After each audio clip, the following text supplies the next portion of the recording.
Aqui é Bárbara Valejos, não sei se estão todos conseguindo me escutar. Então, queria dar boa noite a todos que estão nos assistindo, aos estudantes da Escola de ESE de Ciências do Trabalho, graduação e pós-graduação, a Eliane Elias, que é diretora da escola e está na organização desse evento, e especialmente os nossos convidados, que prontamente aceitaram participar desse debate com a gente, Guilherme Melo, professor da Unicamp, diretor do SECOM e também coordenador da pós-graduação em desenvolvimento econômico, e Adriana Marcolino, que é técnica do DIEESE, assessora à subseção da CUT nacional, feito um trabalho bastante importante de acompanhamento das centrais sindicais nesse debate nesse momento de debates tão intensos, né, da participação dos trabalhadores, influenciando, na medida das nossas forças, tudo o que tem acontecido no Congresso Nacional. Então, queria agradecer a participação de todos, falar um pouquinho do evento, né, esse é um evento organizado pela pós-graduação da Escola de ESE de Ciências do Trabalho, claro, né, como todas as demais instituições de ensino, nós tivemos as atividades presenciais interrompidas devido à crise do coronavírus, desde ali do finalzinho de março, e nós resolvemos retomar dentro das nossas possibilidades, né, as atividades de pós-graduação. Então, os estudantes têm tido algumas atividades às segundas-feiras, e às quartas nós temos feito alguns debates públicos sobre o momento atual. Nós já tivemos um encontro com o Fausto, né, para debater as possibilidades do pós-pandemia. Na última semana, nós tivemos um debate sobre o papel das instituições brasileiras com o professor André Singer e com o Sérgio Fausto. E o debate de hoje é com Adriana e Guilherme sobre as possibilidades econômicas e os impactos no mercado de trabalho das medidas que são tomadas hoje, como é que elas vão afetar o pós-pandemia. Então, um prazer estar aqui com vocês. Vou passar para a Lilica para ela falar um pouco mais da atividade. Obrigada, viu?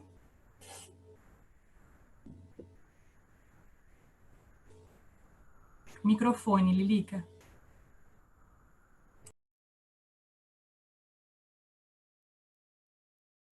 Muito boa noite, mais uma vez, sejam bem-vindos à conferência online da Escola de ESE de Ciências do Trabalho. Como a Bárbara bem colocou, essa é uma atividade que nós vemos desenvolvendo já há algumas semanas, e em que nós buscamos entender, nesses tempos de distanciamento social, qual o impacto que a presente pandemia tem sobre a política, sobre a economia e sobre, principalmente, o mundo do trabalho, né? Especialmente na conferência de hoje, o nosso tema é sobre economia, pandemia, recessão e o futuro da economia. Diante das incertezas que nós temos na nossa economia, gerada pela presente pandemia, é possível nós mensurarmos os impactos que nós teremos da presente pandemia sobre a economia brasileira? Qual é a sua extensão, qual é a sua profundidade, qual é a duração? Existem ações que podem ser criadas para mitigar os efeitos da presente crise? Para esse debate, nós convidamos aqui a Adriana Marcolino, socióloga, nossa colega de trabalho, para debater com a gente hoje, e também Guilherme Melo, economista da Unicamp, para debater aqui com a gente sobre esses temas.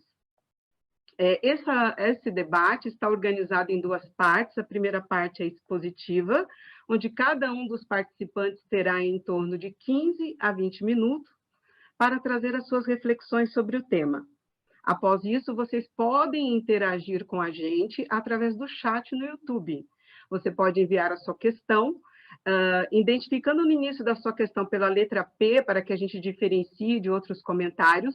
As questões encaminhadas pelo chat serão acolhidas e fará parte da segunda parte da nossa conferência e do nosso debate. Portanto, é muito importante que você encaminhe as suas questões para a gente, tá bom? E para iniciar o nosso debate, né, mais uma vez aqui, agradecendo a presença de Adriana Marcolino, mestre em Sociologia, sempre atuando no campo da política e da sociologia, com ênfase no tema do trabalho e dos movimentos sociais.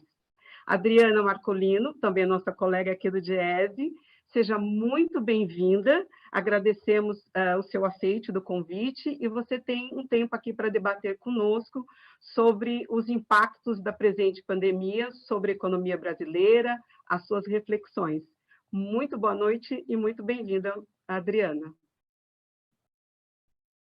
Boa noite a todos e todas, espero que todos que estão participando estejam em segurança e com saúde, né, que nesse momento é bastante relevante. Nem todos os brasileiros, infelizmente, podem estar seguros nas suas casas, né, diante desse cenário trágico. Queria agradecer o convite e espero poder contribuir com esse debate. Sou uma socióloga cercada por muitos economistas nessa entidade, e esses debates, tanto das medidas dessa fase mais aguda, como o que vai ser no pós-pandemia, elas têm... tem uma criança batendo na porta. Elas têm tomado muito tempo e muita reflexão entre o movimento sindical, né? E eu espero trazer um pouco dessas reflexões aqui para a gente conversar, aprofundar, enfim, avançar em alguns temas, né? A partir das questões que foram apresentadas pela Bárbara e pela Lica, eu pensei em organizar aqui um pouco a fala em 3 momentos, né? O antes, o durante e o depois.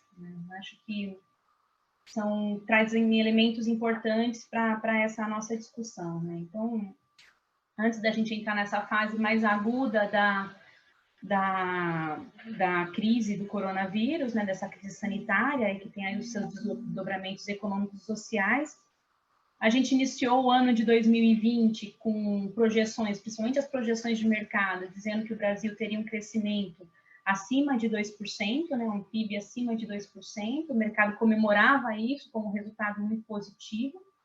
A gente já avaliava que esse resultado de 2%, primeiro, se chegasse mesmo a 2%, ele era insuficiente para resolver os problemas que a gente acumulou aí desde 2015, e que dificilmente a gente chegaria nesses 2%, porque a economia não tinha elementos suficientemente fortes para segurar um crescimento nesse patamar, né? Então, isso já era uma preocupação dos trabalhadores, a gente já vem com uma taxa de desemprego bastante alta, uma informalidade alta, e a gente entra, então, em 2020 nesse cenário, né? Além dessas questões econômicas, uma política neoliberal de austeridade fiscal que enfraquece o Estado como promotor de políticas públicas, de garantia de acesso a serviços universais, né? Então, que enfraqueceram a capacidade do Estado de promover desenvolvimento, soberania e proteção para a população brasileira, né? Foi nesse cenário, então, que a gente iniciou, que a gente encontrou essa crise que, segundo alguns estudiosos afirmam, é a crise, então, a pior crise que o capitalismo enfrenta, né? Então, rapidamente, os indicadores econômicos começaram a se deteriorar, né? A previsão do PIB, que era de 2,2%, rapidamente começou a ser revista. Os indicadores, como produção industrial, também começaram a ser afetados, né? Porque já em janeiro, considerando que essa crise já estava instalada na China, que é um dos principais países hoje da economia mundial, a gente já começou a ter problemas por conta da queda do preço do petróleo, queda nas bolsas, aumento do dólar, né? Enfim, e isso já começou, então, a impactar ali o cenário nacional, né? As taxas de desemprego, elas vêm crescendo desde janeiro, então a gente teve crescimento em janeiro, fevereiro e março. Março, a taxa de desemprego, ela chega a 12,2% e ainda não reflete todo essa fase mais aguda da crise, porque como a taxa é trimestral, ela pega janeiro, fevereiro e março, então possivelmente nos próximos meses é que a gente vai, de fato, ter um reflexo maior desse período agora mais agudo da crise, né? Então, segundo acho que é importante falar também, o Diese tem lá uma parte na página que tem toda a produção técnica relacionada ao coronavírus, e tem uma nota do Diese que trata um pouco dos cenários, né, diante dessa crise, né? Se vocês quiserem depois ler a nota para ter mais elementos, ela está disponível lá, é uma nota de conjuntura. Então, no cenário mais otimista, a previsão é de uma queda no PIB de 2%. Num cenário mais provável, a queda no PIB seria de 4%. E no cenário mais pessimista, a queda no PIB seria de menos 8,1%. Então, considerando que a gente já entra na crise com um cenário bastante difícil nacionalmente, né? A gente passou ali uma recessão forte em 2015, 2016, a gente não conseguiu recuperar o que a gente perdeu nesses 2 anos depois de 2017 a 2019, e a gente já entra numa nova crise, que é uma crise ainda mais profunda, né? Como resultado dessa queda no PIB, as estimativas do Diese de crescimento do desemprego é de que, num cenário em que o PIB cai a 8%, o total de desempregados pode chegar a 16,7 milhões. Então, no melhor cenário, a taxa de desemprego subiria dos atuais 12% para 14%, voltaria a um patamar muito próximo daquele que a gente viu no pior período da recessão de 2015 e 2016, e no cenário mais trágico, a gente chegaria a uma taxa de desemprego de 18%, né? Lembrando que o mercado de trabalho brasileiro, ele sempre foi fortemente precarizado, mas nesse último período a precarização aumentou consideravelmente, a informalidade aumentou consideravelmente, e essas pessoas, quando perdem seu emprego, elas estão desprotegidas, uma parte considerável não tem acesso ao seguro-desemprego, né? Bom, considerando esse cenário de uma crise profunda, né, pensar as medidas do agora são fundamentais para proteger a renda, o emprego, né, e a saúde dos brasileiros, né? Então, essas medidas que serão tomadas nesse momento, elas também refletem como é que a gente vai sair, como é que o Brasil vai estar no pós-pandemia, no pós-fase aguda, né? Os especialistas têm dito que essa fase mais aguda, com medidas de isolamento social, devem seguir até julho, né? Hoje, alguns governos já começaram a cogitar o lockdown, então medidas mais severas ainda de isolamento social, né? De restrição da mobilidade e, portanto, da atividade econômica. Então, as medidas que a gente tomar nesse período agora, elas são fundamentais também para a gente saber como é que o Brasil vai se comportar ao longo do ano e também dos próximos anos, né? Porque é possível que essa crise tenha um impacto não só em 2020, mas em 2021 e talvez em 2022 também, né?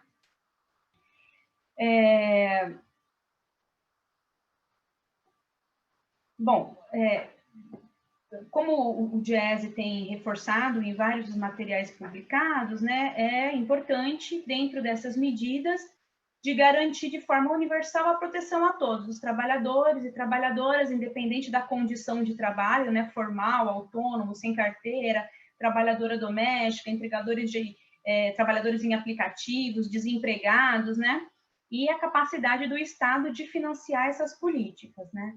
O que a gente tem visto é que o governo federal, as medidas que ele tem implementado nesse período agudo da crise, vão um pouco na contramão disso, né? Então, ou as medidas são tímidas, ou elas têm dificuldade de chegar na ponta para quem efetivamente precisa acessar essas políticas, ou as medidas implementadas pelo governo retiram direitos, ou ainda uma quarta, que é a soma de todas essas alternativas, né?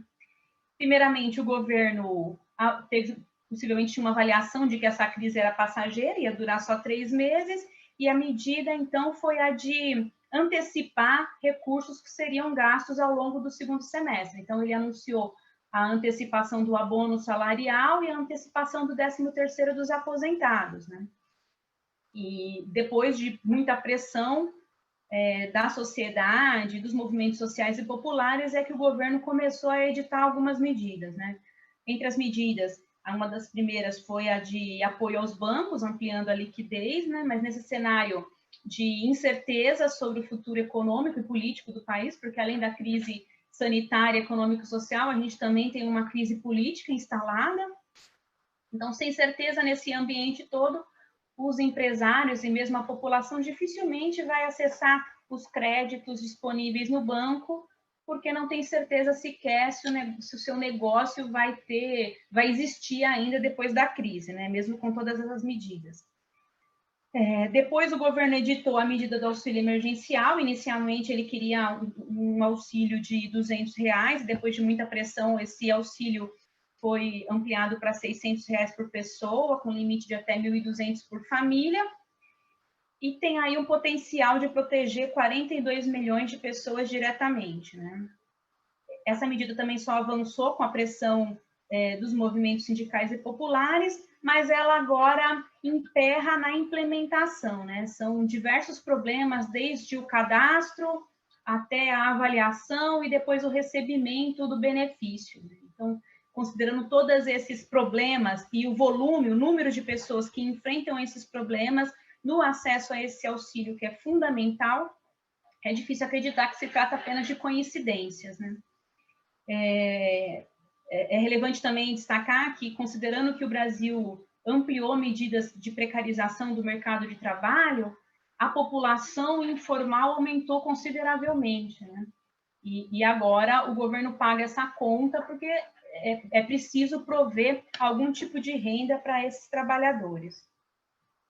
Além do auxílio emergencial, o governo também editou medidas que supostamente protegem os trabalhadores formais, mas que elas também estimulam a precarização das relações de trabalho, né? Como a MP 936, que vai entrar em votação essa semana, e que ela impõe perdas salariais para os trabalhadores que acessarem o programa, que podem ir de 10% a 40% da sua renda líquida.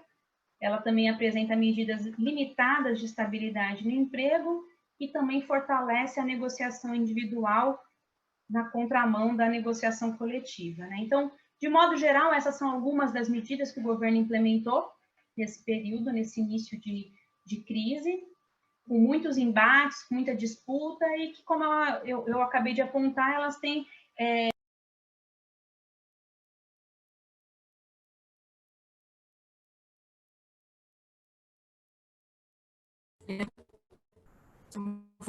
Fechou.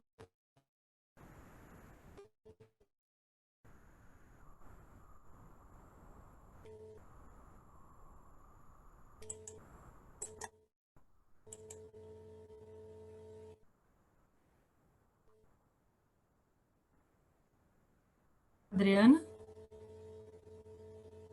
Adriana, o seu som está desligado.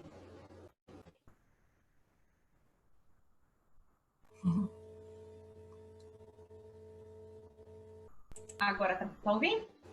Sim. Sim. De que parte você perdeu?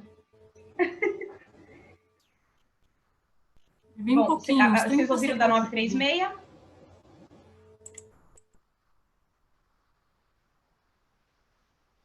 Vocês ouviram até a 936? Bom, vou continuar daqui. Bom, então, essas medidas que o governo Bolsonaro editou, elas são bastante limitadas, né? Elas não protegem na medida necessária que o momento exige. Então, além de deixar as pessoas desprotegidas nesse momento, ela também traz impactos para esse período pós-pandemia, né? Passando aqui para a terceira parte da minha fala, eu gostaria de destacar, então, quais poderiam ser medidas, né, considerando um pouco até do que o movimento sindical tem debatido e apresentado em plataformas, quais seriam as medidas importantes para a gente tomar, tanto nesse período, como medidas de curto, médio e longo prazo, né? Primeiro, acho que é importante destacar que não existe dicotomia entre proteger a vida das pessoas e a economia e os empregos, né? A crise econômica é uma realidade e ela estaria instalada com ou sem isolamento social. E sem isolamento social, muito possivelmente, a gente atravessaria uma crise ainda mais profunda, com a perda de milhares de vidas, né? E de todos os impactos que isso poderia causar na sociedade, né? Segundo que as medidas que a gente pensar agora, elas têm que ter esse caráter de pensar na transformação da sociedade que a gente quer, né? Elas impactam agora, mas elas também podem ser aí um embrião de uma nova sociedade, de um novo estado que a gente deseja, mais igual, enfim, com justiça social. Então, um dos primeiros debates é qual é o modelo de desenvolvimento que queremos, né? Um papel ativo do Estado para promover justiça social, redução da pobreza, garantia de direitos, serviços públicos universais de qualidade e soberania nacional. Esse momento agudo da crise, ele demonstra que esse papel do Estado, com esses elementos, é fundamental. E ele é fundamental não só agora para atravessar a crise, mas também depois para fazer a economia crescer e para garantir um país mais justo, um país mais igual, né? A outra questão é de que a gente precisa fortalecer as ferramentas disponíveis ainda no Estado, né? Tanto agora como futuramente. Então, as estatais, o papel que as estatais estão cumprindo, bancos públicos, o SUS, as estruturas de assistência social e de proteção ao trabalhador, que sofreram grandes ataques no último período, mas que estão sendo essenciais para a gente enfrentar essa crise. É importante também a gente acompanhar as medidas de proteção à população mais vulnerável, exigindo assistência social, renda e acesso à saúde. Então, o governo, por exemplo, no caso do auxílio emergencial, ele fez uma opção de não usar os CRAS, os Centros de Referência e Assistência Social, como um dos instrumentos para tocar essa política, né? Então, um espaço onde as pessoas poderiam realizar seus cadastros, retirar suas dúvidas, mas o governo achou que assim ele ia dividir com os prefeitos a notoriedade da política, da proposta, e por isso ele acabou centralizando tudo em âmbito federal e acabou aí acontecendo uma série de problemas que a gente está acompanhando, né? Outro ponto é que é relevante também a gente pensar a indústria nacional, agora no curto prazo, com medidas mais ativas para o complexo da saúde, considerando inclusive que tem uma redução de oferta, tem uma disputa grande no mercado internacional dos produtos relacionados ao complexo da saúde. Então, tem todo um debate que as centrais sindicais estão fazendo sobre a reconversão industrial de algumas indústrias para produzir os insumos e produtos necessários para o complexo de saúde, né? Mas é também importante a gente pensar em adensar as cadeias produtivas no médio e longo prazo, reduzindo a dependência externa, a importação, que o Brasil hoje é fortemente vítima desses problemas, né? A outra questão é que alguns especialistas têm dito que essas crises sanitárias elas vão começar a acontecer com maior recorrência, né? Então, se a última crise desse nível foi a gripe espanhola, que aconteceu há mais de 100 anos, a avaliação é de que essas crises sanitárias acontecerão num intervalo menor. Então, além das estruturas de saúde, de reforçar as estruturas de saúde, o complexo da saúde, garantir que nacionalmente o país seja soberano para ofertar um SUS de qualidade para toda a população, é importante também a gente pensar na habitação de qualidade, né? Então, retomar a construção de casas e a garantia de saneamento para toda a população.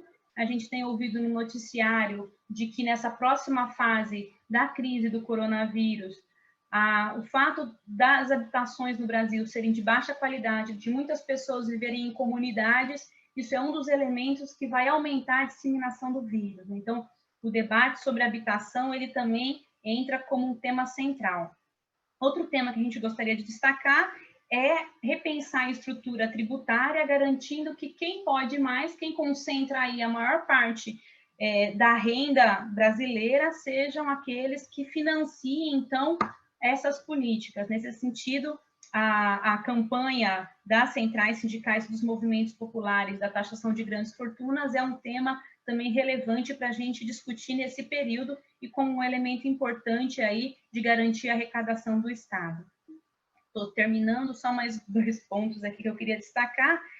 que é também importante a gente aproveitar esse momento para repensar as relações de produção e consumo em equilíbrio com o meio ambiente e repensar esse nosso modo de vida, né? Então, essas longas jornadas, essa vida acelerada, a vida nos grandes centros urbanos, como é que a gente pode aproveitar esse momento para repensar um novo modo de vida com uma relação entre produção e consumo mais consciente, mais justo, enfim.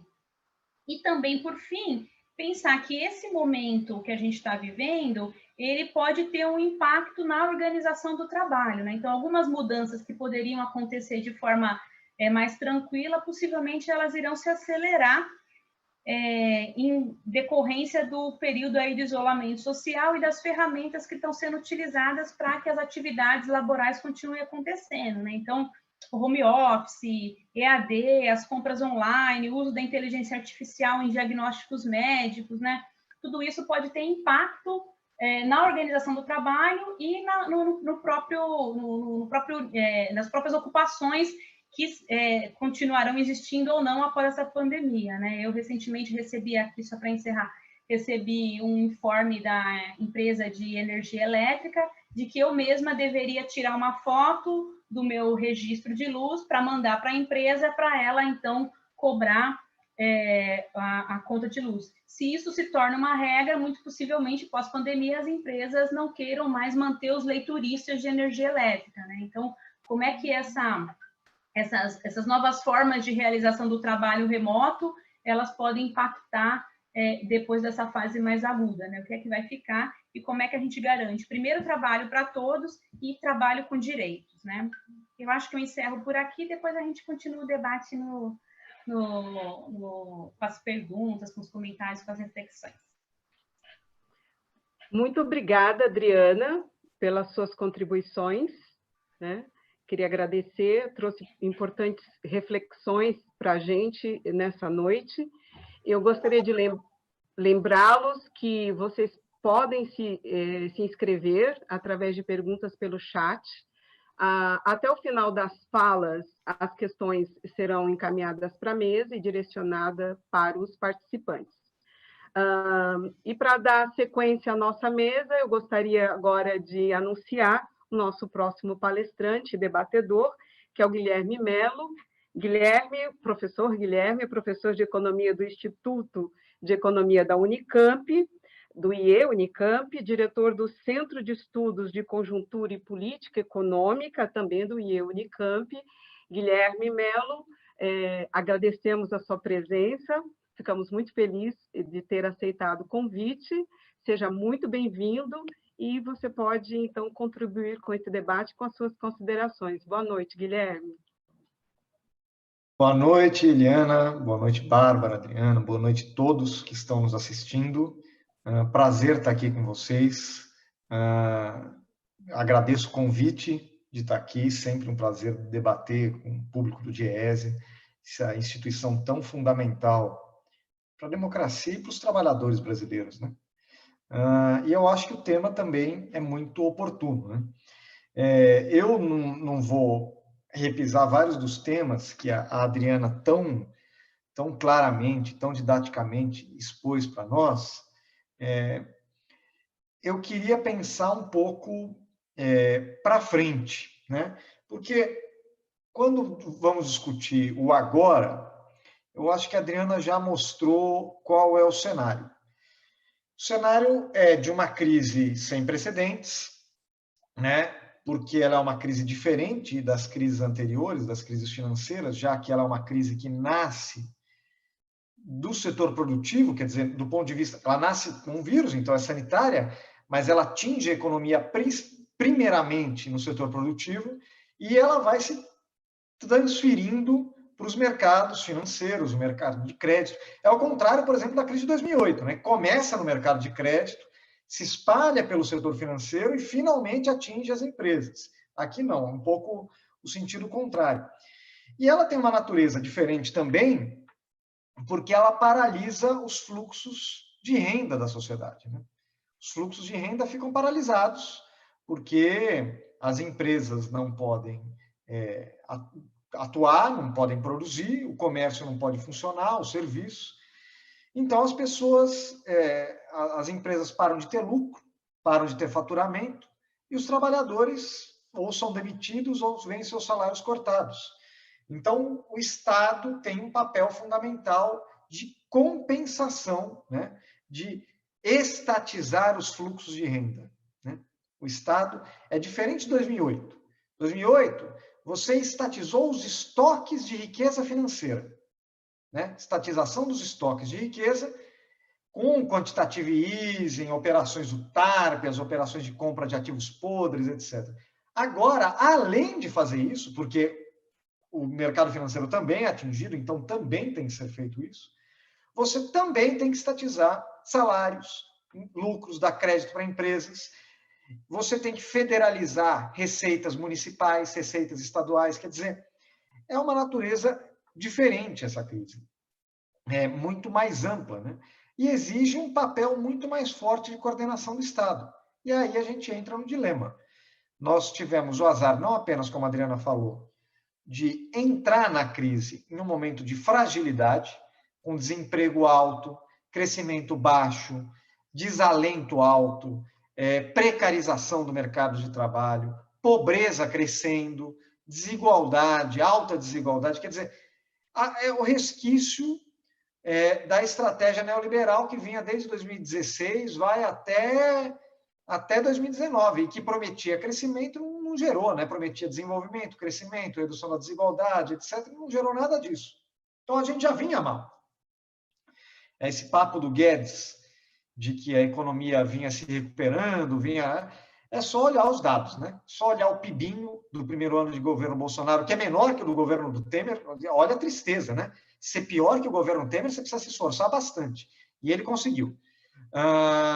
E a perspectiva, como a Adriana falou, para 2020, já estava, logo na véspera do coronavírus, já estava caindo para baixo de 2%, já ia para casa de 1,5%. Ou seja, a gente ia repetir mais um PIBinho.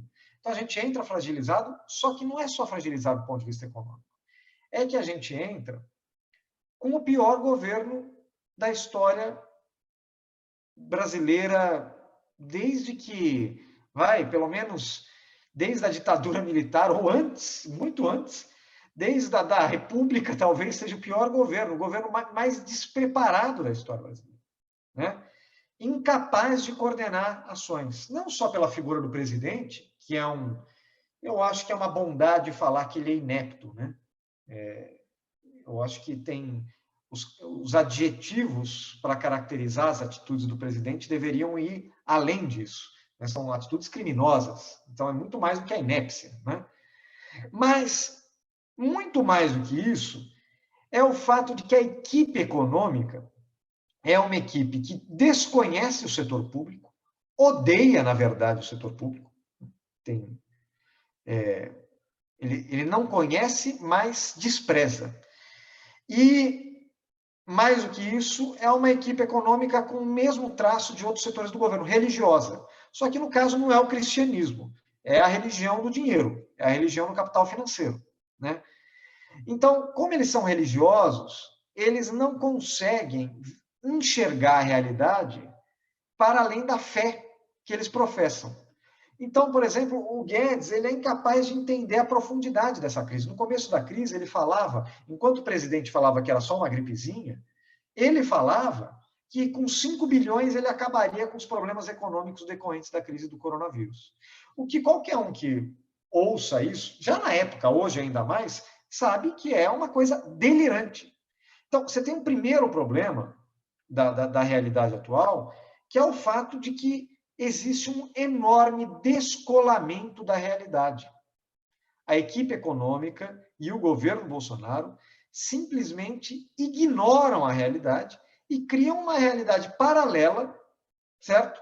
Que na cabeça deles funciona maravilhosamente. As pessoas estão morrendo aos montes na frente do hospital, morrendo de fome. Não vamos nos esquecer que mesmo antes da crise do coronavírus já tinha fila para a Bolsa Família de milhões de famílias. Fila de milhões de famílias por benefício de prestação continuada, são pessoas miseráveis. Por isso que a fome estava voltando para o Brasil.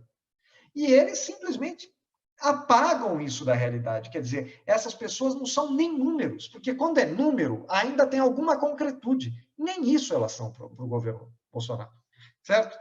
Eles simplesmente fingem que elas não existem, que esse problema não existe, que a crise não existe, que o vírus não existe, que é só uma gripezinha. Então, o fato deles não conseguirem reagir, em parte, deriva dessa incapacidade deles entenderem a realidade. E, em parte, também deriva da fé que eles professam, que impede eles de tomarem atitudes para enfrentar. Quando eles finalmente caem na realidade, percebem o que está acontecendo, eles são incapazes de tomar as medidas necessárias. Vamos lembrar aqui, hein? O governo propôs, em primeiro lugar, R$200 de auxílio. Foi a oposição que pediu um salário mínimo e, com muito suor, muita negociação, conseguiu R$600, que o governo agora enrola para entregar, né? Segundo lugar, o governo propôs, e os trabalhadores têm que lembrar,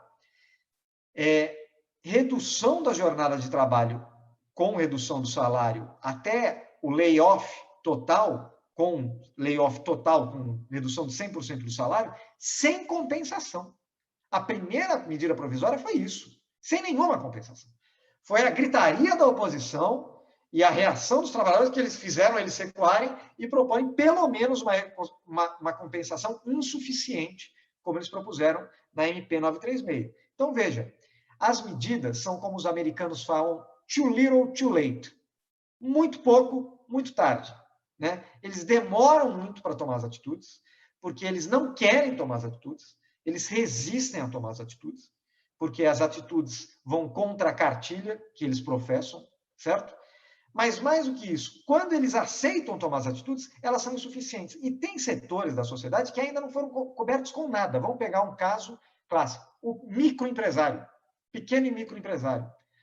O vendedor de hot dog, entendeu? O vendedor, o cara que faz bolo em casa, que é um MEI, o microempreendedor individual. Não tem uma ação para dar crédito, para captar o giro para esse pequeno microempresário. O máximo que eles conseguiram, a pedido da FEBRABAN, foi criar uma linha de crédito para pagamento de folha de salário para empresas que faturam mais de R$360 mil por ano. Ou seja, milhões de empresas estão fora, milhões de pequenos empresários, microempresários estão fora desse crédito. E vão ao banco procurar o crédito e não acham.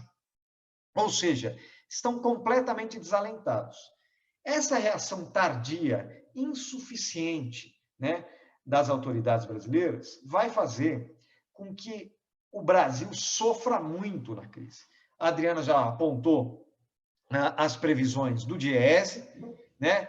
Eu vou lembrar as previsões que foram feitas pelo grupo da UFRJ, variam de -2, -3, até -11, pode chegar a -11, né? Eles usaram isso um produto ali. Claro, é tudo muito incerto hoje, não há a menor condição da gente antecipar qual vai ser o tamanho da queda, a incerteza é grande, mas a gente sabe que não vai ser pouca coisa, né? E essa queda vai aumentar a desigualdade social. Meu cachorro aqui já está reagindo a algum tipo de som que ele está ouvindo por aí. Vai aumentar a desigualdade social, mas não só vai aumentar a desigualdade social, como vai também aumentar o desemprego, o desalento e a fragilidade do setor privado, que já era verdadeira antes. O setor privado brasileiro já vinha fragilizado, endividado. A fragilidade vai crescer muito. Por isso que existe uma insanidade na proposta do Guedes de pensar que a recuperação vai ser puxada pelo setor privado e que o setor público não vai ter papel. É absolutamente insano. É absolutamente irreal a gente pensar nessa possibilidade. Mas é o que o governo está apostando. A retomada da austeridade, logo em seguida,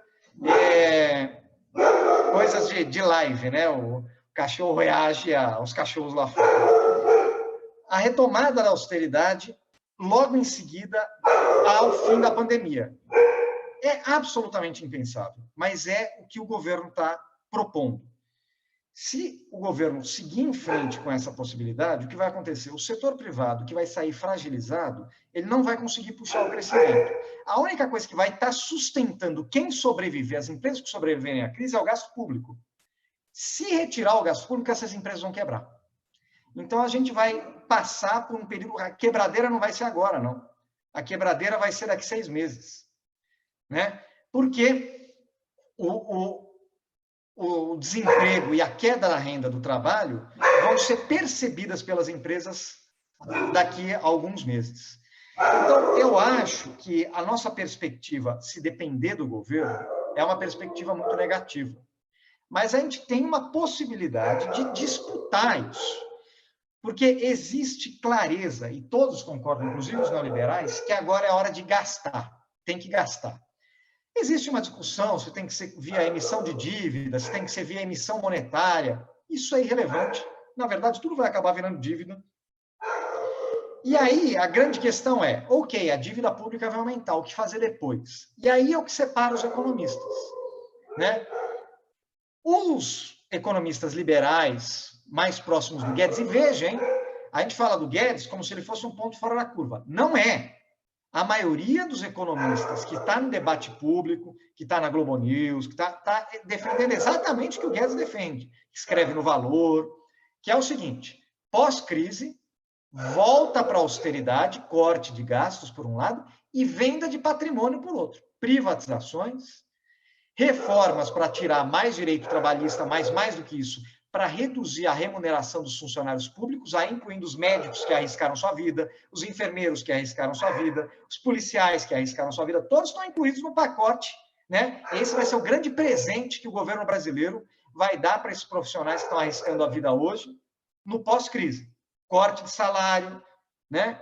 Redução, congelamento dos reajustes, congelamento das progressões, etc. Bom, isso é a proposta deles. Vender patrimônio, olha a loucura, eles querem inclusive vender reservas cambiais. No momento de crise financeira internacional, em que a gente precisa das reservas, inclusive para garantir a importação de equipamentos, bens, etc., para o enfrentamento do coronavírus, o pessoal está pensando em vender reserva cambial para abater dívida. É realmente um pensamento ensandecido, descolado. Nenhum país do mundo está fazendo isso. Porque, veja, isso não é uma questão de ideologia. O Chile, que é neoliberal, do Pinheira, está fazendo um pacote maior que o nosso. Um pacote fiscal maior que o brasileiro. Então, não é uma questão de ideologia. A Merkel é neoliberal. E veja a atitude dela na Alemanha. Né? Aqui vai além da ideologia. Eu falo que é quase que uma religião, mas porque ela realmente se descola da realidade. Ela realmente perde o contato com o real e com o que está acontecendo no resto do mundo. Qual é a alternativa a esse pacote? Eu encerro por aqui. A alternativa é você perceber a fragilidade do setor privado e a necessidade da atuação do setor público. Então, fazer com que o setor público coordene uma reação, induza o investimento, tanto público quanto privado. Então, ele tenha metas de investimento público, setores primordiais, por exemplo, a própria saúde pública. Eu diria também, além da saúde pública, a questão do saneamento, por exemplo, é uma questão que a gente pode avançar muito. Demandas sociais, tem uma série de demandas sociais que o Estado, transporte público, educação pública, pesquisa, ciência e tecnologia, que o Estado pode entrar e coordenar os agentes privados para atuarem em conjunto com o setor público e retomando, reocupando as pessoas que estarão desempregadas e as empresas que estarão com capacidade ociosa. Então, não há risco de inflação. Veja, isso que precisa ficar claro. Não há risco de inflação porque haverá muita capacidade ociosa. Você só não vai ter pressão de demanda sem resposta da oferta. A oferta tem como reagir, porque você tem recursos ociosos. Então, a demanda vai crescer, ela vai exigir mais oferta. E você tem como garantir essa oferta, porque existem recursos ociosos. Bom, então, o Estado vai coordenar. Para que a dívida não entre em uma trajetória explosiva, será necessário manter juros baixos. E, para isso, o fato de você ter um período deflacionário facilita. Hoje já caiu para 3%, a taxa de juros vai cair mais na próxima reunião, né? E a inflação vai ser muito baixa, corre-se o risco de termos deflação. Então, não é para se preocupar com isso agora, como eu acabei de dizer. Então, investimento público, juros baixos para não deixar explodir a dívida e uma reforma tributária progressiva que distribua a renda, ou seja, que reverta a concentração de renda que vai ser causada nesse momento pela crise. A Laura Carvalho, vários estudos mostram que a crise vai gerar concentração de renda, isso no mundo inteiro, mas principalmente no Brasil, né? Então, uma reforma tributária que recompõe a capacidade de arrecadação do governo, que vai ser perdida com a crise, já tinha sido perdida com a crise de 2015, vai ser mais agora, mas que também distribui a renda. Então, você vai combinar investimento público, geração de emprego, certo? Geração de renda e demanda para o setor privado, o que vai sustentar o setor privado e impedir a quebradeira. Você vai combinar com distribuição de renda, que vai aumentar o consumo das famílias, né? E isso é fundamental também para garantir a demanda, principalmente dos pequenos empresários, e juros baixos para que a trajetória da dívida não saia do controle. Essa combinação pode tirar a gente mais rapidamente da crise. A gente tem instrumentos para isso. Se a gente não vender, não privatizar, não abrir mão, existem ainda instrumentos públicos para fazer essa coordenação. Mas é fundamental que essa alternativa seja colocada de maneira evidente para a sociedade. Que a sociedade saiba que ela existe. Que a sociedade saiba que ela existe, que ela é possível e que o que é delirante não é essa alternativa, como alguns economistas vendem, mas sim essa loucura de a gente voltar para a austeridade que já tinha fracassado desde 2015. É isso. Para uma fala inicial é isso. Obrigado e fico aberto aqui ao debate. Obrigada, Guilherme, pelas suas contribuições. Acho que nós temos importantes elementos para agora abrirmos o debate no chat. E como nós iremos funcionar? Nós trabalharemos com blocos de 5 a 6 questões, dependendo da similaridade das questões, e os debatedores, cada debatedor terá ao total 5 minutos para discorrer sobre as questões que foram enviadas. Então, no total, cada bloco de questões terá 10 minutos. Algumas questões foram identificadas aos palestrantes diretamente, outras não. Então, os palestrantes podem ficar à vontade para discorrer sobre as questões que foram levantadas pelos participantes, ok? Então, eu vou passar a ler aqui o primeiro bloco de questões, tá? A primeira questão é da Magda Fázio, que pede para a professora Adriana Marcolino explicar um pouco mais sobre a medida provisória 936. Lembrando que essa medida foi objeto de uma conferência já há 2 semanas atrás, né, e que pode ter informações mais detalhadas a respeito dela no site do DIEESE. Magda Biavaski, também perguntando para a professora Marcolino, Adriana, quais os pontos essenciais da medida provisória 936 e a posição do DIEESE a respeito disso. A Regiane Mourão, quais os impactos da presente crise sobre o movimento sindical? Quais os limites e as potencialidades da ação sindical na atual conjuntura? O Paulo Soares Correia, ele pergunta como equacionar a necessidade de luta para avançar nos temas como a taxação de grandes fortunas e a necessidade de manter isolamento social, como conjugar essas coisas. O Wilson Calisto pergunta como promover políticas públicas nas áreas sociais essenciais, se o governo, deste momento, entende que essa é uma oportunidade para aprofundar a reforma do Estado. Cirlândia Mendes pergunta, tenho visto que as compras online aumentaram, colaborando, entre aspas, com o aumento desenfreado do desemprego. Pergunto aos debatedores, ou debatedoras, já está em curso no Brasil ou no mundo outras formas de se empregar, né, outros tipos de se empregar? Então, este é o primeiro bloco de questões, e vocês fiquem à vontade. Quem gostaria de começar? Adriana, Guilherme? Adriana, ligar o microfone se você for iniciar. Guilherme, você quer começar dessa vez? Não, pode começar, Adriana. Tá bom. Bom, em relação a 936, tem uma nota técnica do DIEESE, tá naquele espaço que eu falei sobre a produção técnica do DIEESE agora do coronavírus. Então, vocês podem ter mais elementos lá. Rapidamente, a proposta é uma redução de jornada, que pode ser 25%, 50% ou 70% da redução de jornada, com uma respectiva redução do salário também de 25%, 50% ou 70%. Uma parte dessa redução do salário seria coberta por um recurso transferido do governo federal para o trabalhador, mas não completaria todo o salário.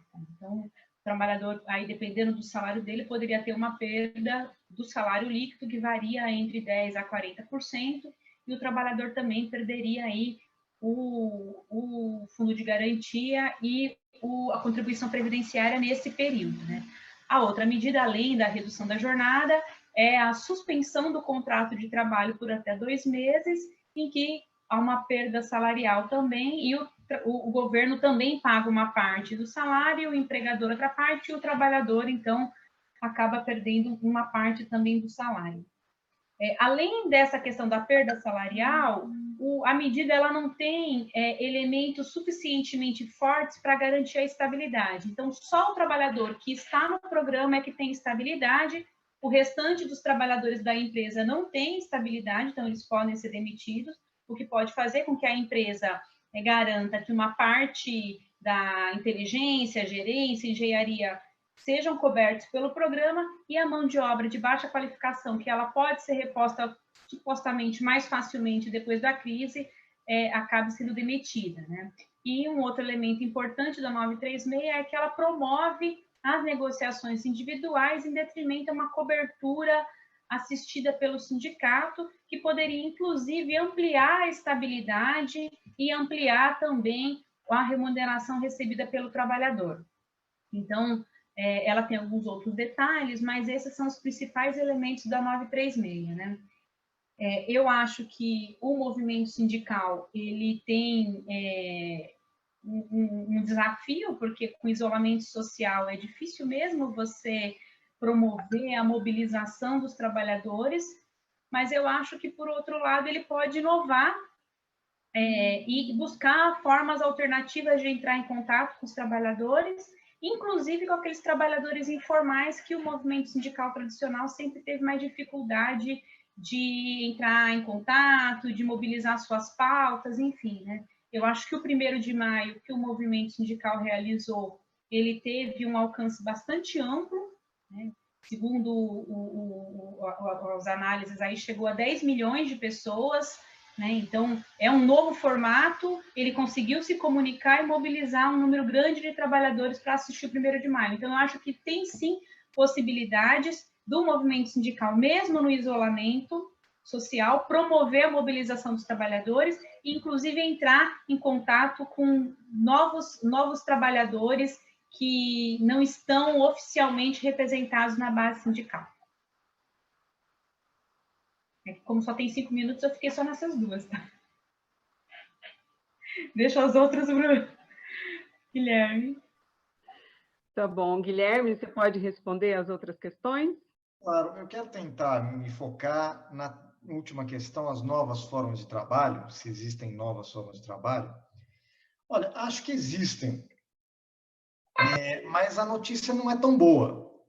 É que, via de regra, as novas formas de trabalho que surgem no capitalismo não são formas de trabalho muito seguras e muito, digamos assim, vantajosas para o trabalhador, né? Eu acho que essa experiência, o que essa experiência pode trazer, por um lado, é um aumento do trabalho fora do espaço de trabalho, o famoso home office, coisas desse tipo, né? Muitas empresas vão perceber que é possível e funciona, e elas podem até reduzir algumas despesas mantendo o home office. O problema é que isso pode ser ruim para o trabalhador. A gente não pensa, mas isso pode ser ruim para o trabalhador, porque na empresa, a empresa fornece, às vezes, alimentação, se não vale a refeição, a empresa fornece internet, equipamento, a empresa fornece luz, energia elétrica, a empresa fornece limpeza, enquanto o trabalhador em casa ele vai ter que fazer tudo isso.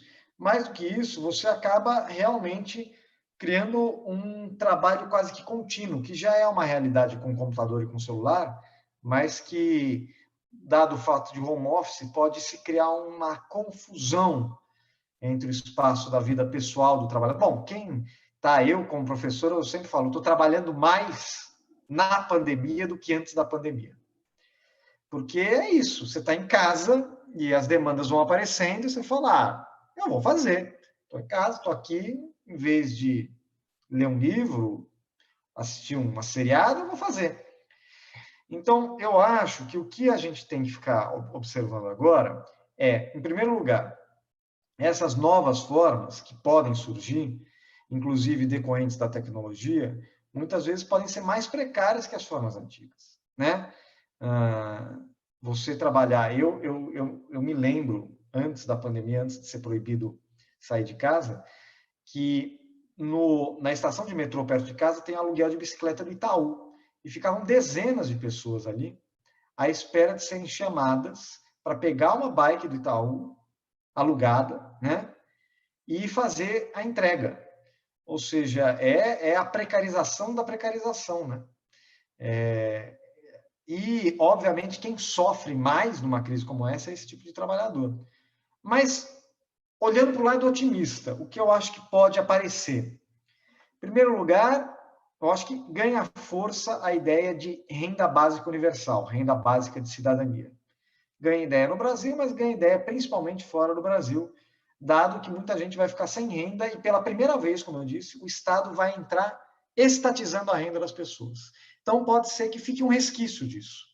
A estatização agora da renda pode deixar um resquício de falar, não, então pelo menos o mínimo a gente vai garantir.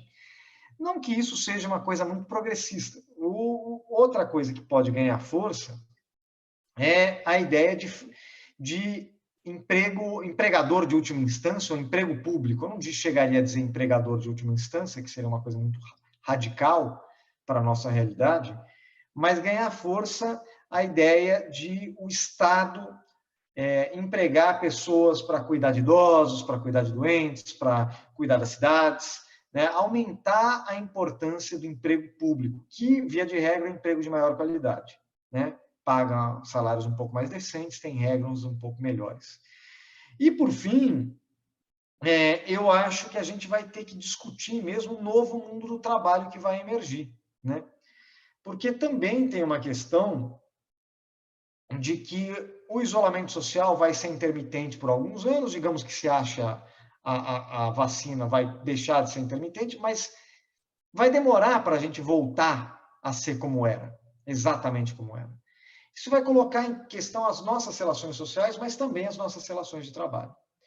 Então, eu acho que a gente tem que ficar acompanhando muito bem isso, e eu acho que o Estado vai ter um papel fundamental, tanto quanto fornecedor de emprego, certo? Ele vai ampliar, por exemplo, sistemas de saúde pública, né? Eu acho que isso ciência e tecnologia, os investimentos em pesquisa, ciência e tecnologia nos países avançados, eu estou falando, né? O Brasil, infelizmente, a gente ainda está muito longe disso. Vai também ter um papel para garantia de renda maior, provavelmente, algum nível de garantia de renda básica, e novas formas de trabalho que tem que ser bem regulamentadas pelo Estado, para que elas não virem formas cada vez mais precárias de trabalho. Então, é sobre isso. Tinha uma terceira pergunta que eu tinha esquecido qual era agora, a anterior a essa, a terceira pergunta. Você considerou, professor, mas como conciliar a necessidade de políticas públicas, né, sociais com a ação do Estado no sentido de reduzir, né, do governo no sentido de reduzir o Estado, de reformar o Estado, né? Eu acho que a única coisa, para ser muito breve sobre o que eu tenho a falar sobre isso, eu acho que a gente não tem que ter medo em falar em reforma do Estado. Eu sou um defensor do papel do Estado e da importância do Estado na economia. Só que eu admito que nem sempre o Estado é eficiente ao prover serviços, ao prover... Isso quer dizer que eu tenho que vender o Estado para ela? Não, muito pelo contrário.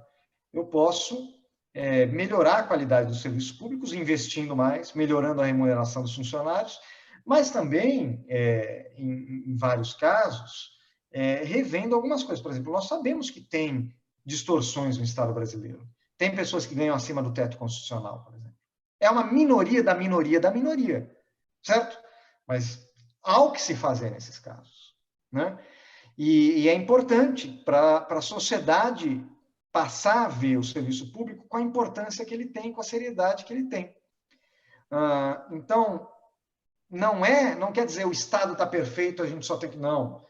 Temos que promover um fortalecimento do Estado, tanto do ponto de vista das ferramentas que ele tem para atuar, os planos de carreira, a proteção aos seus trabalhadores, mas também a qualificação constante dos seus trabalhadores, mas também eu acho que nós temos que pensar em como o Estado, a partir das demandas sociais e se colocando missões sociais, pode organizar o setor privado.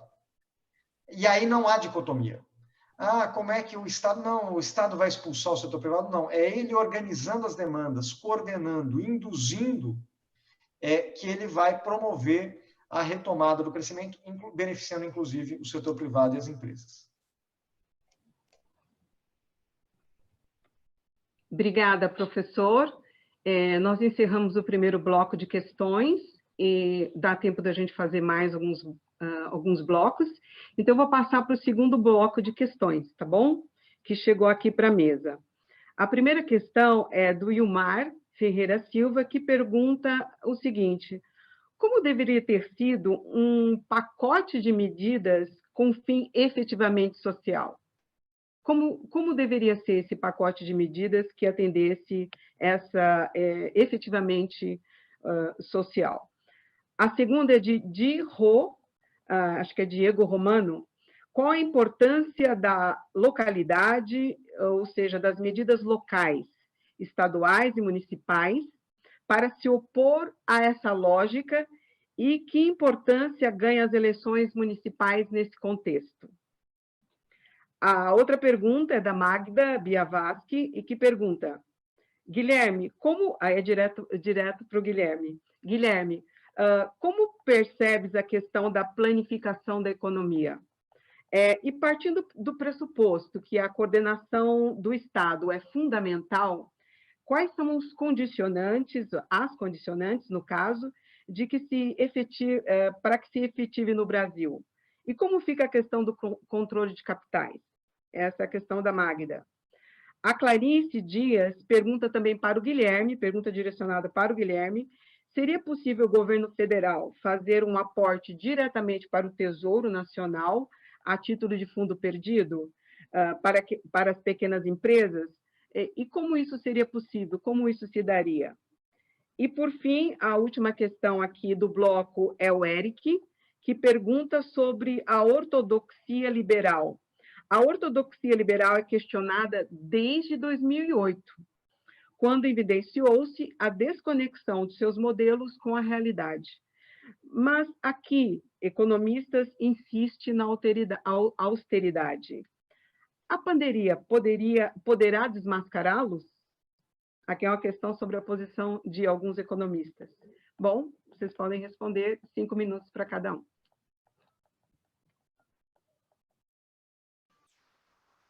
Eu começo de novo?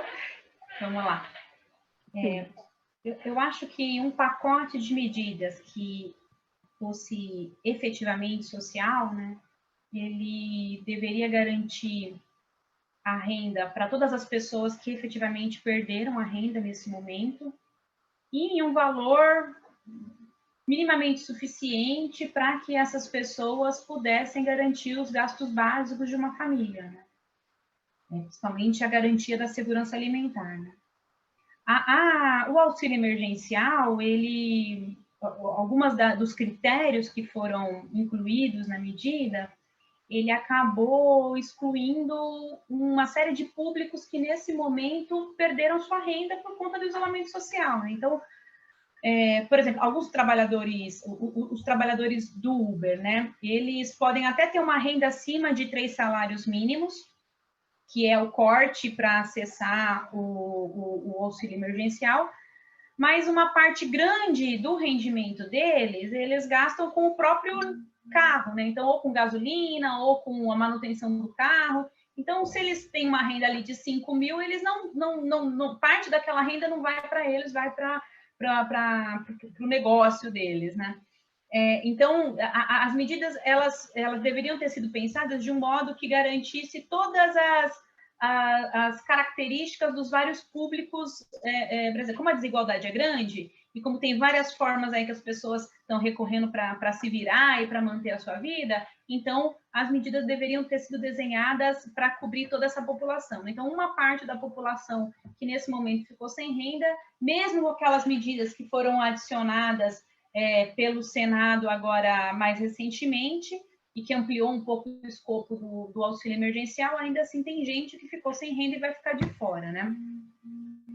E no caso dos trabalhadores formais, deveria ser garantidos os direitos trabalhistas minimamente, né? Então, eu acho que esse seria um pacote que, de fato, pensaria. E aí, emendando na segunda pergunta, né, a importância de medidas locais. As medidas locais, elas poderiam complementar o auxílio emergencial, né? Então, tem algumas prefeituras e alguns estados que estão garantindo um recurso financeiro ou em gêneros alimentícios para as famílias que têm estudantes no ensino público, porque eles perderam a merenda escolar, então essa refeição faz falta, então esse recurso foi adicionado a essa renda familiar. Outras medidas poderiam ser no sentido de reduzir ou tornar gratuitas as taxas de serviços públicos, como água, luz, telefonia, enfim.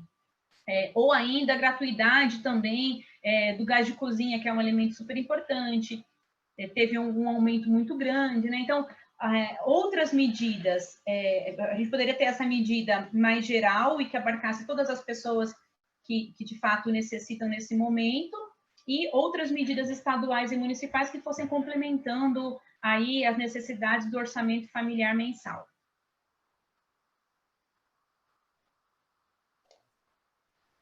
Obrigada, Adriana. Guilherme? Legal, vou tentar responder as questões que foram direcionadas para mim, comentar um pouco a última pergunta. Primeiro, agradecer a Magda, nossa querida companheira de tantas batalhas, por estar acompanhando e ter feito essa pergunta. Bom, sobre a questão da planificação. É mais um caso que a gente não pode...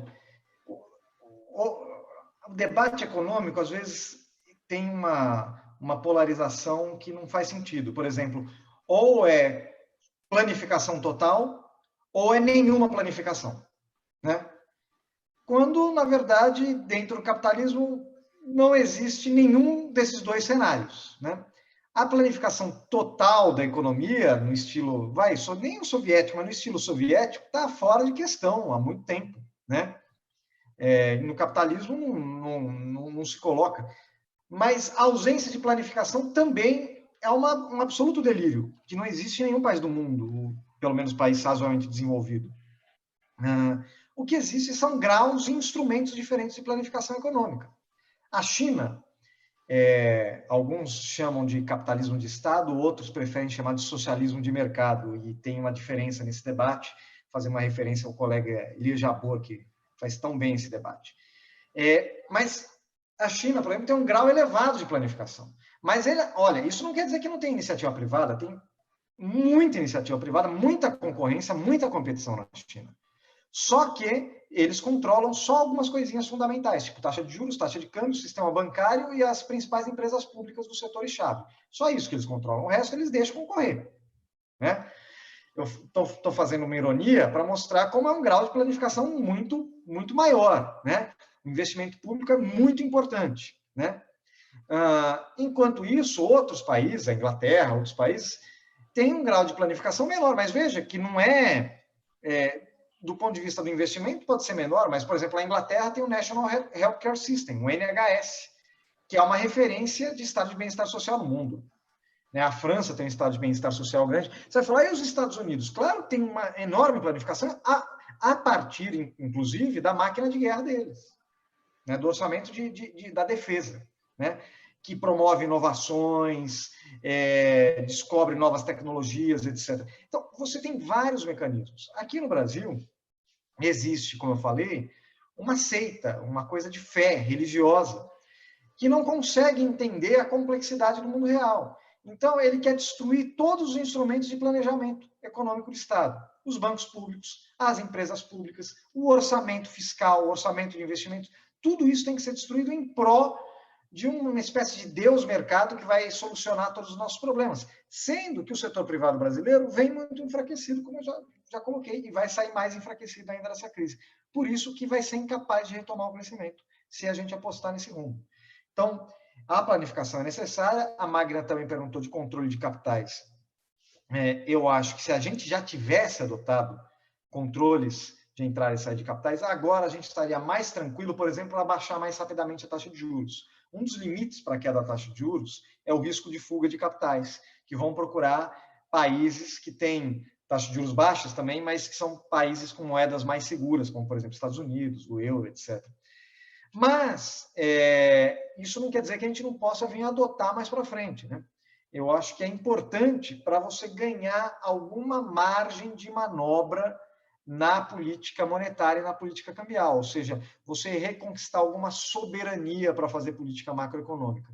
Agora, fique claro que esse tema não é um tema que eu tirei da minha cabeça, ou que o pessoal da Unicamp, ou o pessoal heterodoxo está pensando. O próprio FMI, tem vários pesquisadores do FMI que mostram a importância e a validade, a eficácia de algumas medidas de controle de capital em determinadas circunstâncias. Agora, segunda questão é a questão que eu acho que, primeiro voltando para a questão mais geral, o que a austeridade vai perder importância? Eu acho que a austeridade ela vai se tornar o que ela é, né? Quer dizer, isso não quer dizer que o discurso da austeridade não vai vencer a disputa política. Ele é muito forte, ele tem aliados poderosíssimos, né? Mas ele se revela hipócrita.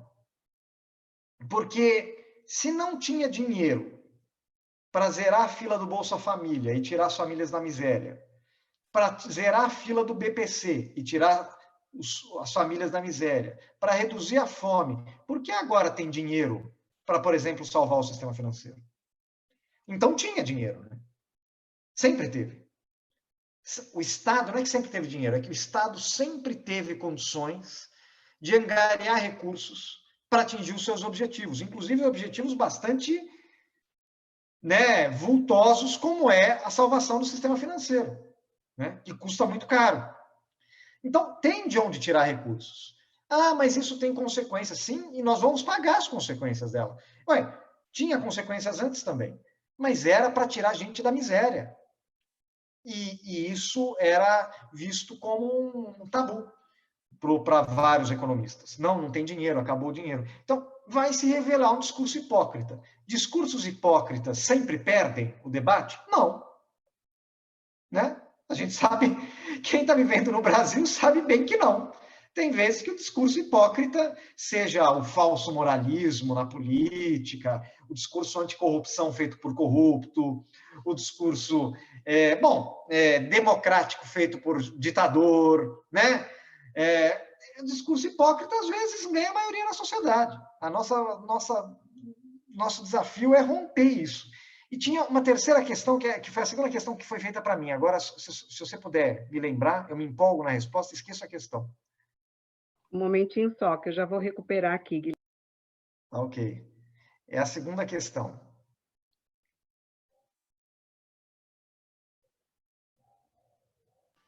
É do crédito para as microempresas.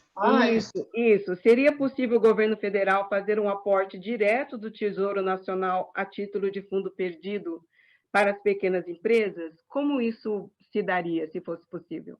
Seria, você poderia transferir dinheiro para as pequenas empresas, mas não é o sistema mais simples. O sistema mais simples seria o seguinte: o Banco Central pegar os bancos públicos e falar o seguinte: vocês vão oferecer crédito para capital de giro para pequenas e microempresas, que vai custar a Selic, R$ 3% ao ano, tá? Claro, o banco vai ter que avaliar o quanto ele pode emprestar, as necessidades daquela empresa, certo? Então, essa empresa precisa de 10 mil, essa precisa de 50 mil. Ok. Você vai dar esse crédito e depois o Banco Central compra essa carteira de crédito no banco. Por quê? Por que o banco não quer dar esse crédito? Porque ele tem medo da inadimplência, que esse empresário quebre e não consiga pagá-lo. E tem medo de ficar com prejuízo. O Banco Central pode falar, pode deixar, você dá essa carteira de crédito para mim, fica comigo essa carteira de crédito.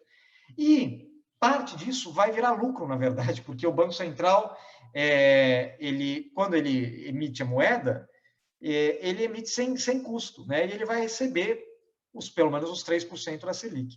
Então, não haveria nenhum problema em você fazer isso e usando os bancos públicos, que são os instrumentos privilegiados que a gente tem para fazer isso. O que falta é conhecimento e visão, e fugir um pouco da cartilha. E também eu acho muito curioso, porque para atender as grandes empresas, o governo até se move. Agora, esses pequenos e microempresários, não. Parece que existe uma aposta no caos, porque o pequeno e microempresário é aquele que vai ter que sair na rua para trabalhar, se ele não tiver a renda, se ele não tiver o crédito, né? Então, talvez seja um pouco derivado dessa aposta no caos, uma forma de forçar as pessoas a voltar para a rua. Infelizmente, esse é o cenário que o Brasil enfrenta com o governo atual. Obrigado, Guilherme. Obrigada, Adriana. E, então, infelizmente, a gente vai para o último bloco de questões, tá? Para que vocês podem responder aos nossos participantes aqui, tá bom? A primeira questão é de Wesia Sena, que pergunta quais devem ser as ações sindicais no setor público para enfrentar a crise econômica no pós-pandemia. A segunda questão é ainda de Magda Biavaschi, para a Adriana Marculino. Qual é a medida, quando a medida autoriza a despedida, a dispensa, apesar da suposta estabilidade com direito de 50% dos salários até o final do período e sem participação sindical, isso seria garantia de emprego? Então, é a questão sobre a 936, né? Jonas Brás, como fica a relação capital-trabalho no pós-pandemia? É possível fazer uma reflexão de como fica a relação capital-trabalho no pós-pandemia? Fernando Duarte pergunta, o setor produtivo no Brasil está perdendo a importância.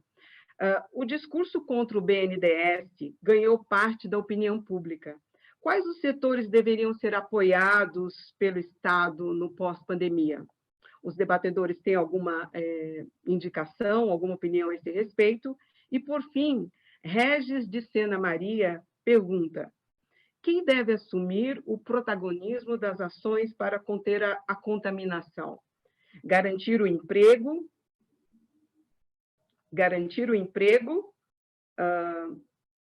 Perdão, perdi a questão aqui. Quem deve assumir o protagonismo das ações para conter a contaminação, garantir o emprego e a renda, já que não podemos esperar medidas do atual governo nesse sentido? Quem poderia começar respondendo? Adriana? Vamos lá. Magda, a questão da estabilidade na MP 936, ela tem vários aspectos, né? Além da estabilidade não ser para todos os trabalhadores da empresa que acessar o programa, tanto de redução da jornada e salário, como de suspensão do contrato de trabalho, mesmo aquele trabalhador que participar do programa, ele também pode ser demitido se a empresa pagar aí 50% da remuneração dele. Então, mesmo a estabilidade, ela tem toda a razão, mesmo a estabilidade para o trabalhador que está no programa, ela também é frágil. Por isso que eu comentei ali de que a estabilidade é bastante limitada, né? Então, um programa que é para garantir emprego e renda, se ele não tem como contrapartida a instabilidade, então é um programa que os seus objetivos, muito possivelmente, não serão cumpridos, né? Então, as empresas vão utilizar esse recurso aí para manter um mínimo de trabalhadores que elas julguem essencial, e o restante dos trabalhadores possivelmente serão demitidos, né? Então, é preciso que a gente tem pouco tempo para fazer esse debate, né? Mas é importante que todos os canais que a gente tenha disponível para fazer esse debate da 936 e pressionar o Congresso para avançar nas garantias aos trabalhadores nesses dois programas é fundamental, né? Sobre o setor produtivo no Brasil, né, quais poderiam ser os setores que o governo apoie de forma mais efetiva, né? O movimento sindical ligado à indústria, ele elaborou uma proposta do que seria um plano de recuperação da indústria, né, de reindustrialização do país. Esse plano foi elaborado em 2018 para debater naquele cenário eleitoral, e uma das questões que o movimento sindical apresentou ali é de que os setores que deveriam ser apoiados, né, são aqueles ligados aos gargalos sociais e econômicos do país, né? Então, você não apoia um setor especificamente, mas você, a partir de uma capacidade de organização do Estado, me fugiu a palavra, não era organização, mas, enfim, uma capacidade de orquestrar ali várias medidas, né? O governo podia, então, promover os setores produtivos a partir, por exemplo, da necessidade de ampliar o complexo da saúde e garantir saúde de qualidade para todos. Então, resolver gargalos relacionados ao saneamento básico e habitação, à mobilidade, aos cuidados das pessoas da terceira idade, enfim, então uma série ou da acessibilidade às pessoas, então uma série de gargalos sociais e econômicos. A gente deveria, a partir da resolução das medidas para resolver esses gargalos, a gente então estimular o setor produtivo, né? Então, não ter uma política setorial voltada única exclusivamente para um setor, que, como a gente viu em algumas vezes, a política setorial ela acaba fomentando ou sendo objeto de lobby e acaba não tendo um resultado tão efetivo, mas pensar em demandas reais da sociedade e de como, então, os setores nacionais poderiam ser fomentados a partir dessas medidas, né? Por último, em relação às ações sindicais no setor público, né? Eu acho que é muito importante, o setor público tem uma importância fundamental para garantir todos esses serviços públicos.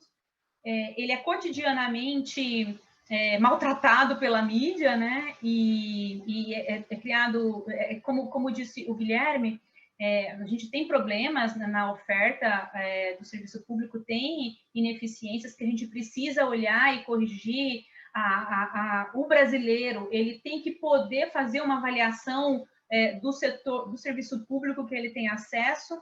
Agora, tem que ser uma avaliação franca, que também não seja ali única exclusivamente com o objetivo de rescindir o contrato ou a estabilidade do servidor público, né? Mas eu acho que esse momento é um momento privilegiado para os trabalhadores do setor público fazer esse debate franco com a população, né? Da importância do serviço público, né? E de como é importante defender esse serviço público, e de que também é importante que a população brasileira avalie esse serviço para que ele seja ofertado da forma mais abrangente e com maior qualidade, né? Por fim, quem deve assumir o protagonismo, né? Isso é um problema, eu acho, e isso aprofunda a crise, eu acho que a gente está vivendo de um modo bastante grande, porque quem deveria assumir o protagonismo de coordenar todas essas ações é o presidente da República, é o executivo, né? E o executivo, como a gente tem visto, está jogando contra o tempo todo. Eu acho que o Congresso Nacional ele tem assumido essa perspectiva, então a gente precisa criar canais de pressão sobre o Congresso Nacional, né? De modo mais efetivo. Eu acho que os governos subnacionais, né, estados e municípios, também têm aí uma capacidade grande de promover medidas necessárias nesse momento. Então, eu acho que os movimentos sociais e populares também têm que se voltar para esses governos e pressionar nessas medidas, porque um protagonismo do executivo, eu acho que, para as medidas que são necessárias para esse momento, eu acho que não podemos contar, né? Acho que é isso. Obrigada, Dri. Guilherme? Olha, queria só assinar embaixo do que a Adriana falou, começando por esse tema do protagonismo. É óbvio que o protagonismo deveria ser o governo federal. Essa luta é uma luta nacional, né? Não é um estado ou um município sozinho que estão fazendo essa luta, é uma luta nacional. Então, o governo federal devia articular a resposta sanitária e econômica, não só econômica, né? Mas, por essa mistura de inépcia, descolamento da realidade, uma certa incapacidade de gerir e de conhecer a máquina pública, etc. Bom, e vários outros problemas, o governo federal tem se mostrado incapaz, absolutamente incapaz de liderar esse movimento de enfrentamento do coronavírus. Ganha protagonismo os governadores, né, que têm tido uma postura um pouco mais responsável, Congresso Nacional, que força o governo, às vezes, a tomar atitudes óbvias, que são fundamentais, como, por exemplo, o auxílio para as pessoas, que foi uma conquista do Congresso, sob pressão da oposição. E eu acho que quem precisa mesmo voltar a tomar protagonismo é a sociedade organizada, a sociedade civil, que perdeu o protagonismo nos últimos anos, foi esmagada, sejam os sindicatos, sejam os movimentos sociais, movimento de moradia, movimento de terra, movimento por saúde, certo? Movimento bom, todos os tipos de movimento, raciais, de cunho de gênero, de orientação sexual, todos eles têm que se empoderar nesse momento e exigir. Eu acho que é um momento em que a sociedade precisa mostrar vida, vitalidade, porque se não vai virar o cada um por si. E aí vai virar o que o presidente da XP lá falou, estamos indo muito bem, os ciclos já estão passando o pico da pandemia, eles não vão morrer tanto. Os pobres é um problema mesmo, mas a gente lastima, né? Eu lembro que eu participei de um programa de debate um tempo atrás, que um famoso economista que participou de governo, não sei o quê, falava assim, não, o teto de gastos não afeta os mais pobres, mas caso ele venha a afetar, é uma pena, mas essa é a realidade brasileira. Né? É um pouco o que o pessoal acha. Não, eu lastimo, eu lamento muito, como diz o presidente. Eu lamento, mas não posso fazer nada. Né? Não, pode. E como ele não vai fazer nada, e como o governo dele não vai fazer nada, a sociedade tem que se organizar para solidariedade, claro, mas para cobrança, para exigir do governo. Então, acho que é hora do protagonismo da sociedade. E onde ela se organiza, seja nos movimentos, nos sindicatos, mas também nas estruturas, o Ministério Público, as estruturas de Estado, tem que funcionar. Quem representa a sociedade tem que funcionar e tem que cobrar o governo. Quanto à questão da relação capital-trabalho, eu sinto dizer que, diante do aumento do desemprego, geralmente essa relação piora para o lado do trabalhador. O trabalhador é sempre a ponta mais frágil, né? É a ponta que precisa desesperadamente da renda para sobreviver. E mesmo a empresa se enfraquecendo, o trabalhador é que vai aceitar seja lá o que for, né? O que eu acho, a única coisa que eu acho é que, diante da crise estrutural global que está surgindo, como eu falei, essas novas formas de sustentação da renda e de geração de emprego via setor público podem redesenhar para o futuro as relações capital-trabalho. Mas, no momento, vai haver uma concentração de renda, uma concentração de riqueza e uma concentração do poder do capital, a não ser que a sociedade e os trabalhadores, sejam eles formais e informais, se organizem. Por quê? Porque, pense só, por que as pequenas empresas não têm crédito, não conseguiram crédito e as grandes conseguiram? É lobby, é poder de influência, é poder de organização. Então, aí, eu acho que os sindicatos, mas não só eles, os sindicatos têm que encontrar formas de representar os informais, de representar os trabalhadores que não são sindicalizados, quer dizer, dialogar. Esse é o nosso grande desafio, né? E, por fim, a questão dos setores, eu assino embaixo o que a Adriana falou. Eu acho que a gente tem instrumentos, o BNDES é um, Banco do Brasil, Caixa, as empresas públicas, o próprio orçamento federal, que a gente tinha que criar um orçamento de investimento fora de qualquer teto, né? para fazer investimento em logística, em infraestrutura, mas também em infraestrutura social. E eu acho que você precisa, a partir daí, estabelecer missões. Quais são as missões do Brasil? Por exemplo, aumentar a cobertura do saneamento básico, de água tratada, a qualidade da educação, a qualidade do transporte público. Tudo isso são missões. O Brasil tem que se colocar essas missões e organizar o setor privado e o setor público para atender essas missões. E aí vai ser uma política setorial com meta, certo? Com meta, com objetivo, e você vai construir as interações público-privado para chegar lá. E não uma política, como a Adriana falou, guiada por lobbies, interesses setoriais, que muitas vezes transformam um instrumento de desenvolvimento em um instrumento de enriquecimento particular, privado, de alguns setores. É isso, agradeço a participação, fiquei muito feliz de estar aqui no debate com vocês. Obrigada, Adriana, obrigada, Guilherme. Antes de encerrar e agradecer também, eu queria passar um pouco as considerações para a Bárbara.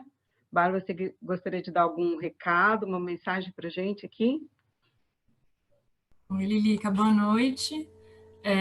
Queria agradecer a possibilidade de presenciar esse debate, né? Acho que a gente tem muita necessidade de repensar qual capítulo da economia brasileira nós estamos escrevendo a partir dessa pandemia, né?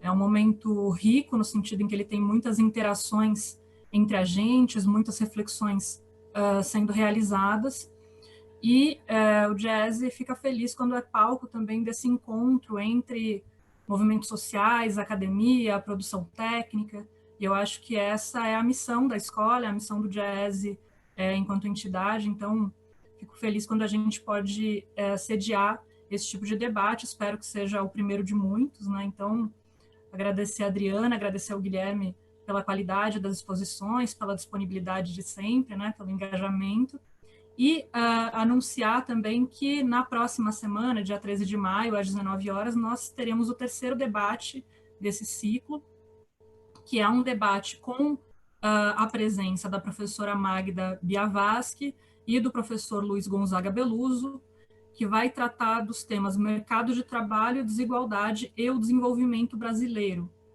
Então, estão todos convidados, né? A gente, da mesma forma, vai divulgar pelo site do Diese, nas redes sociais, e fazer a transmissão pelo YouTube.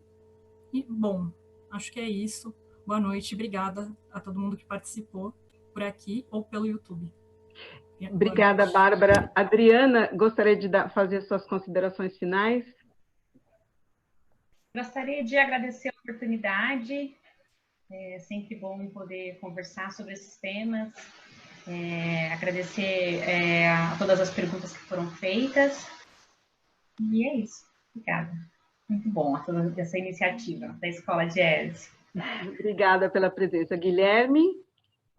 Mesmo, agradecer mais uma vez o convite, a participação, a Bárbara que entrou em contato comigo. Eu fico muito feliz de estar aqui com o pessoal, com todo mundo do Diese, e acho que nesse momento de pandemia tem muitas lives acontecendo, né? Várias ao mesmo tempo, mas elas são fundamentais para nós conseguirmos desenvolver essas ideias e difundir essas ideias que tem um verdadeiro bloqueio, né? Nos mecanismos tradicionais. Você vai ligar a televisão, ler o jornal, ouvir o rádio, dificilmente você vai ouvir alguém, uma pessoa, não precisa ser a maioria, um analista falando dos temas que a gente está falando aqui.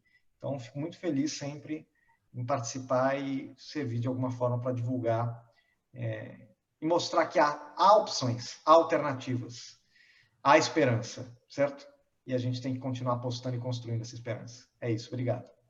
Obrigada a todos. Eu também gostaria de agradecer as importantes contribuições que vocês trouxeram para o debate, e acho que esse é o papel da escola, especialmente da Escola Diese de Ciências do Trabalho, que é contribuir para a reflexão, para o debate da presente crise econômica, enfim, sanitária que enfrentamos. e eu fico muito feliz de ser esse espaço, de estar nesse espaço, poder contar essa noite com vocês e dizer que a escola está aberta, Guilherme, Adriana, foi muito bom recebê-la essa noite, espero que em outras oportunidades a gente possa conseguir também contar com a rica contribuição de vocês no debate sobre os rumos da economia. Muito obrigada, boa noite para vocês, boa noite a todos que nos acompanharam e aguardo vocês na nossa próxima conferência.